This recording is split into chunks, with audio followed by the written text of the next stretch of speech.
ഉത്തര കന്നഡയിലെ ഷിരൂരിൽ മലയിടിഞ്ഞ് കാണാതായ കോഴിക്കോട് സ്വദേശി അർജുനായുള്ള തിരച്ചിൽ 7ാം ദിവസത്തിൽ എത്തി നിൽക്കുകയാണ്. തിങ്കളാഴ്ച രാവിലെ മുതൽ കരയിലും ഗംഗാവാലി പുഴയിലുമായാണ് തിരച്ചിൽ നടക്കുന്നത്. തിരച്ചിലിനായി ബംഗളൂരുവിൽ നിന്ന് ഡീപ് സെർച്ച് ഡിറ്റക്ടറും സ്ഥലത്തെത്തിച്ചിരുന്നു. 8 മീറ്റർ ആഴത്തിൽ വരെ തിരച്ചിൽ നടത്താൻ സഹായിക്കുന്ന ഉപകരണമാണിത്. ജൂലൈ 16 രാവിലെ കർണാടക ഗോവ അതിർത്തിയിലൂടെ കടന്നു പോകുന്ന പൻവേൽ കന്യാകുമാരി ദേശീയപാതയിലായിരുന്നു 30 വയസ്സുള്ള അർജുൻ അപകടത്തിൽപ്പെട്ടത്. മണ്ണിടിച്ചിലിൽ ദേശീയപാതയിലെ ചായക്കട ഉടമയടക്കം 7 പേർ മരിച്ച സ്ഥലത്താണ് ലോറിയുടെ GPS ലൊക്കേഷൻ അവസാനമായി കണ്ടെത്തിയത്. ലോറി ഉണ്ടെന്ന് സംശയിക്കുന്നിടത്ത് 10 മീറ്ററോളം ഉയരത്തിൽ മണ്ണ് മൂടിയിരുന്നു. നിലവിൽ സ്ഥലത്തെ റോഡിന് മുകളിലെ മണ്ണ് ഏറെക്കുറെ നീക്കിയിട്ടുണ്ട്. അതിനാൽ തന്നെ ഇവിടെ ഇനി ലോറി ഉണ്ടാകില്ലെന്നാണ് നിലവിലെ കണ്ടെത്തൽ. ഇതേ തുടർന്ന് സമീപത്തെ മൺകൂനകളിലും മണ്ണിടിച്ചിലിനെ തുടർന്ന് പുഴയിൽ രൂപപ്പെട്ട മൺകൂനയിലുമാണ് പരിശോധന നടത്തുന്നത്. തിരച്ചിലിനായി സൈന്യത്തിന്റെ കൂടുതൽ സംവിധാനങ്ങളും സ്ഥലത്തെത്തിക്കുമെന്നാണ് പ്രതീക്ഷ. ഇന്നലെ സൂറത്ത് NITയിൽ നിന്ന് എത്തിയ സംഘത്തിനും ചില സൂചനകൾ ലഭിച്ചിരുന്നു. ലോറിയുടെ ഏതെങ്കിലും ഭാഗം കണ്ടെത്താനാകുമോ എന്നറിയാനായി പുഴയിലും പ്രത്യേക റഡാർ ഉപകരണങ്ങൾ ഉപയോഗിച്ചുള്ള തിരച്ചിൽ നടത്തുന്നുണ്ട്. എന്നാൽ സ്ഥലത്ത് തുടരുന്ന മഴ രക്ഷാപ്രവർത്തനങ്ങളെ തടസ്സപ്പെടുത്തുന്നുണ്ട് എന്നതാണ് സത്യം. 150 അടിയോളം ഉയരത്തിൽ നിന്ന് മണ്ണ് ഇടിഞ്ഞു നിരങ്ങി താഴേക്ക് വന്നപ്പോൾ ലോറിയും മണ്ണിനൊപ്പം പുഴയിലേക്ക് വീഴാനുള്ള സാധ്യത തള്ളിക്കളയാനാവില്ലെന്ന് അധികൃതർ പറയുന്നു. ടൺ കണക്കിന് മണ്ണ് വീണ്ടും പുഴയിലേക്ക് ഇടിഞ്ഞു വീണപ്പോൾ ലോറി അടിയിൽപ്പെടാനും സാധ്യതയുണ്ട്. ഇവിടെ പുഴയ്ക്ക് 25 അടിയിലേറെ ആഴമുണ്ട് എന്നതാണ് മറ്റൊരു കാര്യം. പുഴയ്ക്ക് വെളിയിലേക്ക് ഉയർന്നു നിൽക്കുന്ന മൺകൂനയ്ക്ക് 30 അടിയോളം ഉയരമുണ്ടാകും. എന്നാൽ റഡാർ സിഗ്നൽ സംവിധാനം വെള്ളത്തിൽ പ്രവർത്തിക്കില്ല എന്നത് മറ്റൊരു തിരിച്ചടിയാണ്. അതിനാൽ തന്നെ കുഴിബോംബുകൾ കണ്ടെത്താൻ ഉപയോഗിക്കുന്ന ഉപകരണങ്ങളടക്കം എത്തിക്കാനുള്ള ശ്രമം സൈന്യം നടത്തുന്നുണ്ട്. കൂടാതെ ഷിരൂരിൽ മണ്ണിടിച്ചിലുണ്ടായ സ്ഥലത്തേക്ക് അർജുൻ്റെ വാഹനം വരുന്ന CCTV ദൃശ്യങ്ങൾ അധികൃതർക്ക് ലഭിച്ചിട്ടുണ്ട്. ലോറി മണ്ണിടിച്ചിലുണ്ടായ സ്ഥലം കടന്നു പോയിട്ടില്ലെന്ന് CCTV ദൃശ്യങ്ങളിൽ വ്യക്തമാണെന്ന് അധികൃതർ പറയുന്നു.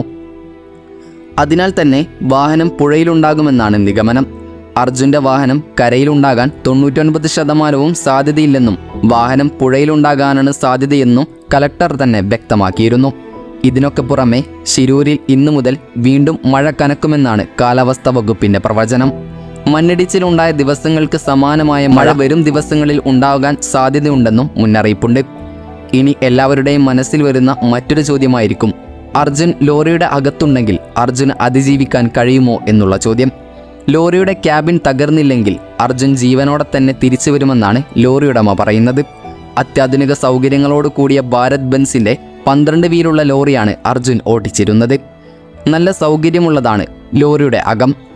ക്രാഷ് ടെസ്റ്റിംഗ് നടത്തിയ ക്യാബിൻ ആയതിനാൽ തന്നെ അത്ര വലിയ മണ്ണ് വന്ന് മൂടിയാലും ക്യാബിൻ തകരില്ലെന്നാണ് വാഹനമേഖലയിലെ വിദഗ്ധരും അഭിപ്രായപ്പെടുന്നത്.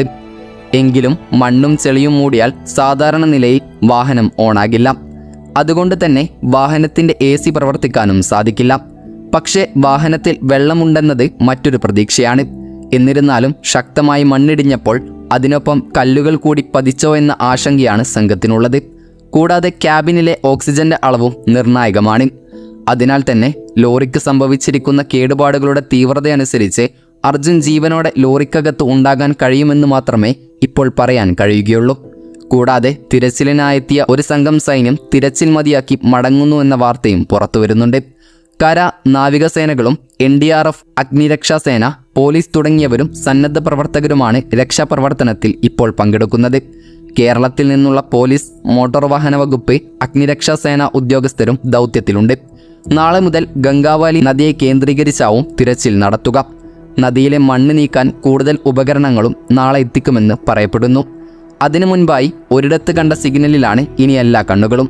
അപകടത്തിന് മുൻപത്തെ ഉപഗ്രഹ ചിത്രങ്ങൾ ISROയുടെ സഹായത്തോടെ ലഭ്യമാക്കാനുള്ള ശ്രമങ്ങളും പരാജയപ്പെട്ടിരുന്നു.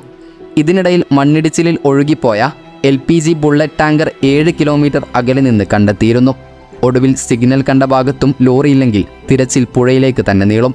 ഗംഗാവാലി പുഴയിലെ അടിഞ്ഞുകൂടിയ മൺകൂനയ്ക്കുള്ളിൽ ലോറിയുണ്ടോ എന്ന് സ്ഥിരീകരിക്കുകയാണ് ആദ്യ കടമ്പ.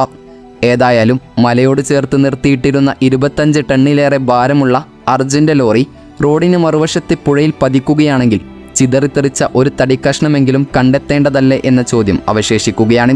ഏതായാലും അർജുൻ ജീവനോടെ തന്നെ തിരിച്ചു വരട്ടെ എന്ന് നമുക്ക് പ്രാർത്ഥിക്കാം.